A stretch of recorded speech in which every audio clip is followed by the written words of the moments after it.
आज दिन गुरुवार दिनांक 24 नवंबर 2022 और आज के हमारे संदेश का शीर्षक है बाइबल इन सब बातों को समझाती है। हालेलुया।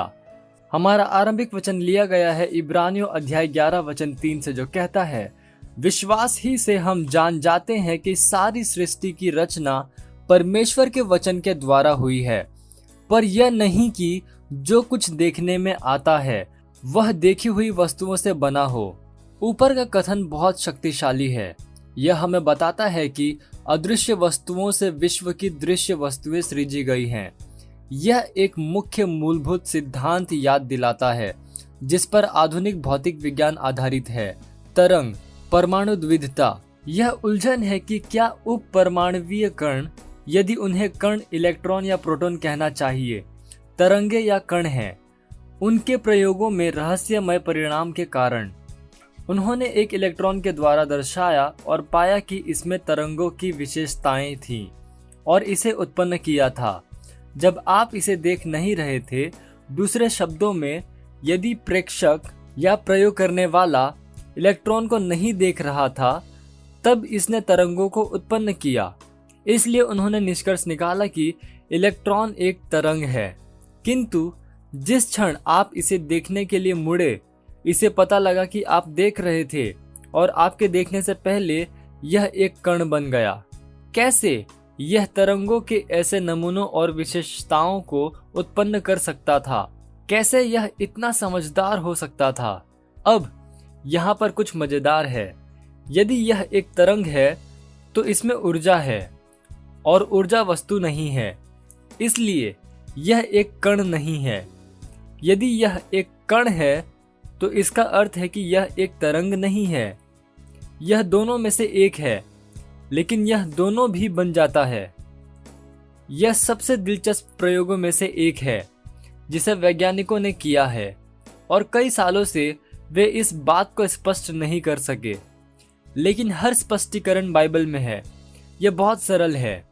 इसके बारे में सोचो, जब आप इसे देख नहीं रहे हैं तब यह ऊर्जा है, जब आप इसे देखने के लिए मुड़ते हैं तब यह वस्तु है।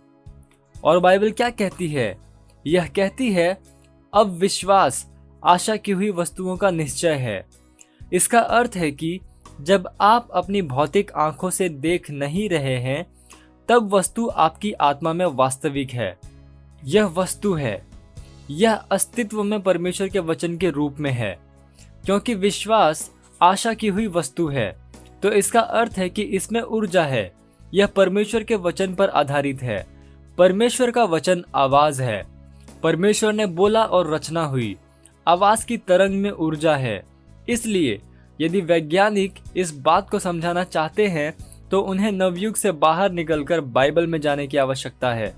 यह पुस्तक इन सब बातों को समझाती है। हालेलुया। ये समय है प्रार्थना का। आप जहां कहीं पे भी हैं, अपने पवित्र हाथों को उठाकर मेरे साथ ये प्रार्थना कर सकते हैं। बोलिए, प्यारे स्वर्गीय पिता, जैसे आपने सृष्टि को बोलकर बनाया, वैसे ही मैं आपके वचन से अपने जीवन की दिशा को निर्धारित करता हूं, जो कि आपकी सिद्ध इच्छा, योजनाओं और उद्देश्यों को दर्शाते हैं। यहाँ तक कि अभी मैं समृद्धि की रचना करता हूँ और अपने जीवन में प्रमोशन के वचनों को मुक्त करता हूँ। प्रभु यीशु के नाम में, आमीन।